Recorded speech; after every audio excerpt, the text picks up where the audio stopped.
Hi children, I am going to start a new lesson and the title of the lesson is Understanding Poverty. In this lesson, we are going to learn about the situation of poverty in rural and urban areas in our country and which sections of the society are more vulnerable to poverty and steps taken by the government to eliminate poverty, etc. etc. These things we are going to learn in this lesson. And to start with, let us see what is poverty first. Poverty is a situation where people cannot meet their basic needs even.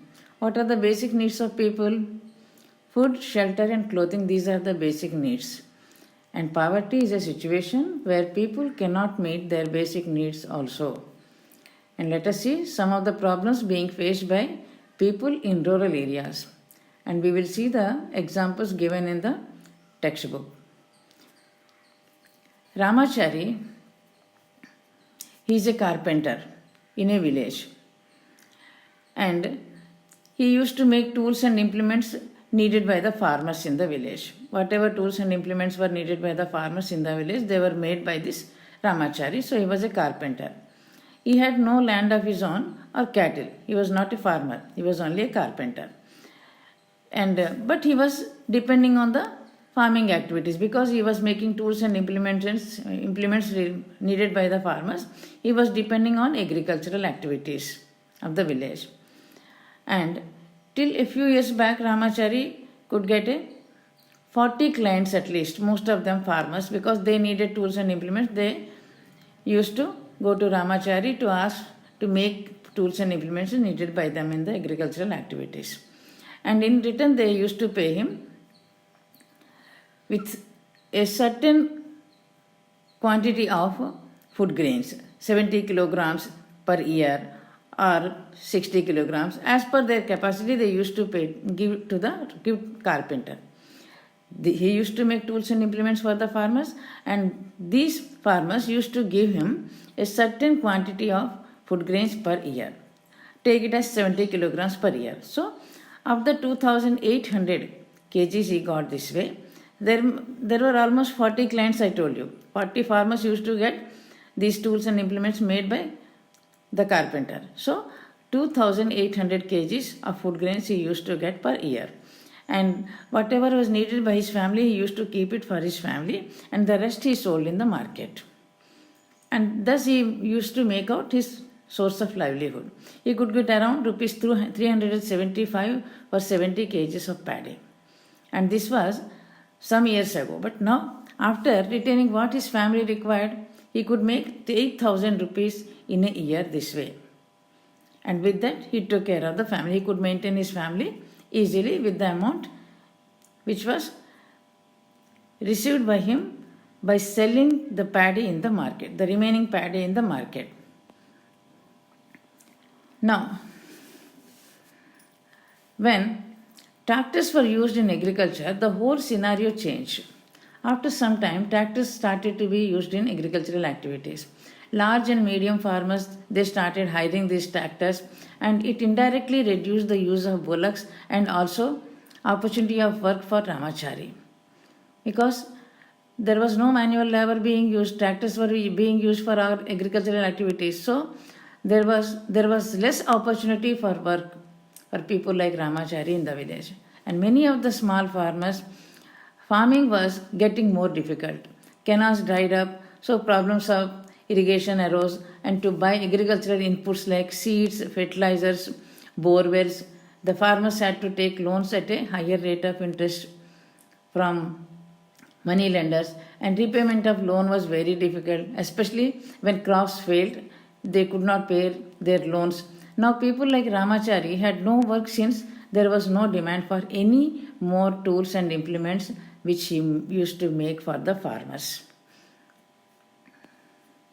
Now there is another example. Chandraya, he was a cart puller, and by transporting goods and services he used to earn some money. He earns rupees 100 per day sometimes, and hardly he earns 40 rupees per day. On some days hardly 40 rupees was his income per day, and he has to save money to send money to his family because he has to maintain his family in the village. So he eats less than what is needed to do the manual work. He has to do a lot of the manual work to pull the cart from here to there. Miles of distance he has to pull the cart to transport the goods, and for that he needs energy. But he used to eat less than what is needed to do that manual work because he has to save money to send it to his family, to maintain the family in the village. Not taking nutritious food for the past 20 years, he became weak and he looks quite older than he is. Because he is not taking any nutritious food, he is saving money to send it to the family. He became very weak and also he looks very older than what he is. Now, poverty as chronic hunger. Many people in villages cannot afford enough food every day to lead a healthy life.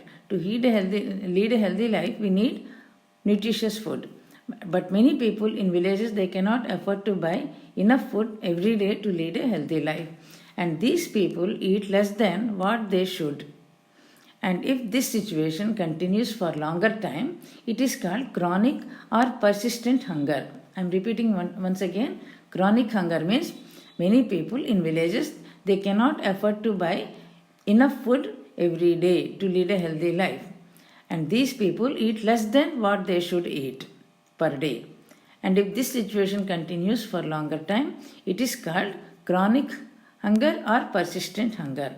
And these people often fall sick because they are not taking nutritious food and enough food to get energy. Very often they fall sick. And to do all our routine work, we need energy. We need energy to move our muscles, to walk, to talk, whatever we are doing in a day. To do all that work, we need energy. And we get this energy from the food we eat. And this energy is measured in kilocalories. For example, 1 teaspoon of sugar gives us 40 kilocalories. 1 teaspoon of oil gives us 90 kilocalories. And if you look at the food packs which you buy from the market, any food material if you buy from the market, on that it is indicated that the total calories that we get from that food, it will be mentioned there. It is indicated there on the package itself. If you look at any packaged food, it usually indicates the total calories that one would get from it. And the national calorie standard is established as 2400 kilocalories per person per day in rural areas and 2100 kilocalories per person per day in urban areas. It is more in rural areas. The required kilocalories is more in rural areas because the people in rural areas, they do more physical work. So they need more energy to do their work. So it is established as 2400 kilocalories per person per day in rural areas, and in urban areas 2100 kilocalories every person needs. And on an average, a person requires food that would provide 2100 kilocalories per day as a minimum energy intake to stay healthy. And in rural areas, a person requires 2400 kilocalories per day. Calorie intake requirement in rural areas is 2400 kilocalories, and a calorie intake requirement in urban areas is 2100 kilocalories per day per person to get minimum energy. Now, 80% of the people in rural areas consume food which is below the calorie standard, and this deficiency in calories is seen in urban areas also. In rural areas, anyway, because people are very poor and most of the families, they are BPL families, 80% of the people in rural areas, they consume food which is below the calorie standard. That means the food they are taking, it is not of required calorie standard. And this deficiency in calories is also seen in urban areas also. And in urban areas also, 3 out of 5 persons take food that is deficient in calories. And consumption of calories is declining for the poorest. On one side, The country is developing fast. In agriculture, industries, service sectors, all are developing very fast. More and more goods and services are being produced and people are making use of those goods and services. But on the other side, the poorest hunger has increased. The hunger of the poor people has increased. Year by year it is increasing. Hunger is not just painful to tolerate it. It is not just painful, but it also destroys the health of the people. Hunger, it is not just painful to tolerate, but it also destroys the health of the people. Chronic hunger and calorie deficiency. These both are related to undernourishment. That means chronic hunger as well as if there is deficiency in calorie intake, both they are related to undernourishment. That means if we have to face chronic hunger or calorie deficiency, both are considered as undernourishment. And people who are chronically hungry and do not have access to sufficient amounts of safe and nutritious food, if they don't get sufficient amounts of food every day, safe and nutritious food, and they are undernourished. They are not getting enough food, safe and nutritious food every day, they are undernourished. And their undernourishment makes it hard to, if children are undernourished, then they cannot study well, they cannot work, they cannot perform any other physical activities also. Undernourished children, they do not grow as quickly as healthy children grow. And their mental development also slows down. If the children are undernourished, their mental development also slows down. And constant hunger weakens the immune system also. If constantly people are facing hunger, then it weakens the immune system and makes them more vulnerable to diseases and infections. If people are hungry continuously, day by day, they are not getting enough food to eat, then they become victims of diseases and infections.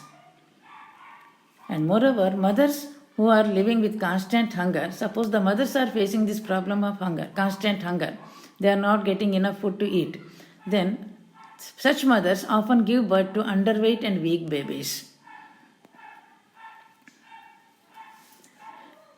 Now see the graph.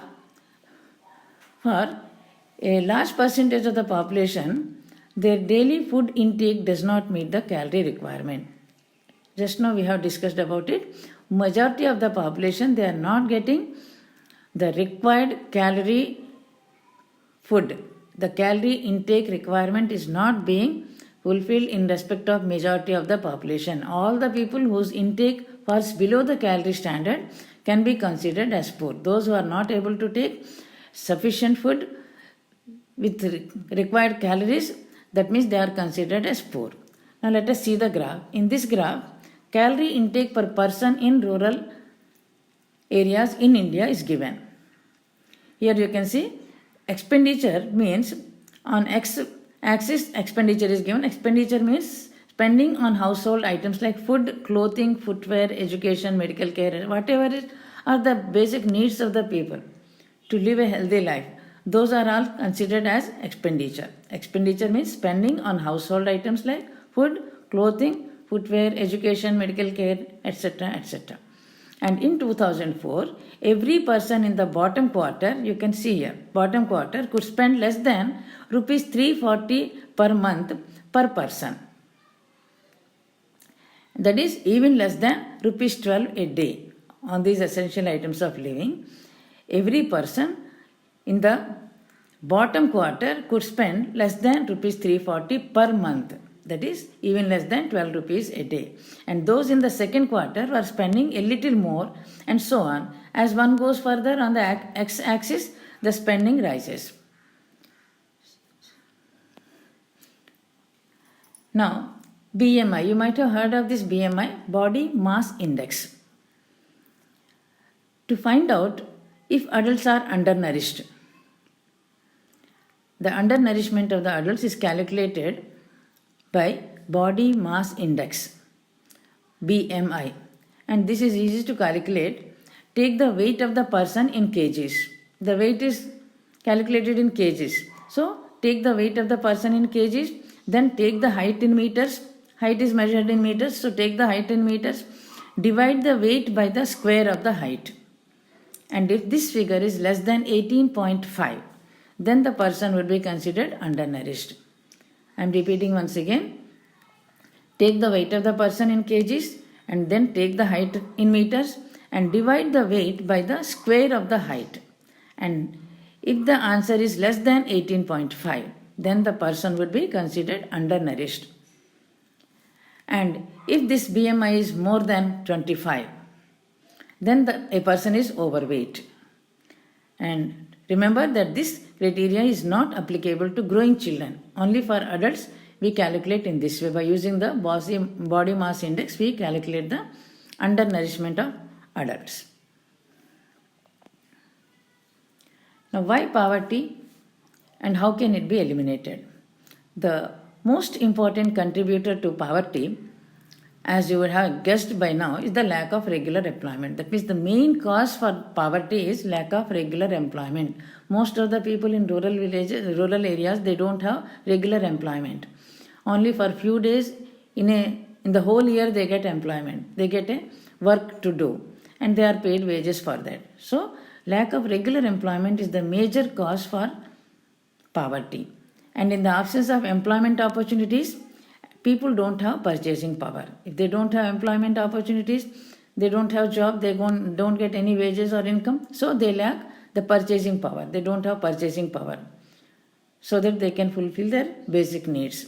And chronic hunger is one of the fallouts of this lack of minimum purchasing power. If the people don't have minimum purchasing power also, they don't have money in their hand, it results in chronic hunger. They can't buy anything from the market. They can't buy anything needed by themselves. So, it leads to chronic hunger. Now, agriculture, the source of livelihood. Even today, more than 50% of the people in India depend on agriculture. In the beginning, of course, 80% of the people, they used to depend on agricultural sector. And gradually, as the days passed on, most of them, they are shifting to industrial sector and service sector also. And now the dependence on agriculture sector has been decreased. But even today, more than 50% of the people in India depend on agriculture for their livelihood. And most of these are small farmers and agricultural laborers who are landless. They don't have their own land. Other than these, carpenters, potters, these also depend on agriculture. Just like in our example, we have seen Ramachari. So, these also, they depend on agriculture. And when agricultural activities decline, all these people also have to face a problem like less opportunities of work. When the agricultural activities decline, then all these people also have to face a problem. That means the carpenters or potters who are related to these agricultural activities, those who are indirectly depending on agricultural sector, they also have to face a problem like less opportunities of work. And since the well-being or the livelihood of many people in rural areas is dependent on agriculture, it is very important that the agricultural sector is developed well. If the agricultural sector is developed well, then there will be no problems to be faced by these people in rural areas. When agriculture prospers, develops well, it would normally generate employment. More employment will be created for people in agriculture sector. And if employment opportunities are created, their income will be increased. Income for people in rural areas will be increased. And also when agricultural production is surplus, suppose they are able to produce surplus more than what they need, then they can sell it in the market and they can make out some money. And prices of food items are likely to be more affordable for people. When agricultural production is surplus, the prices of food items are likely to be more. That means if the production is more, the prices will decrease. So these prices will be affordable to the people. Did you understand? If the agricultural production is surplus, is more, then the prices of food items will come down. And if the prices are less, they will be easily affordable for the people.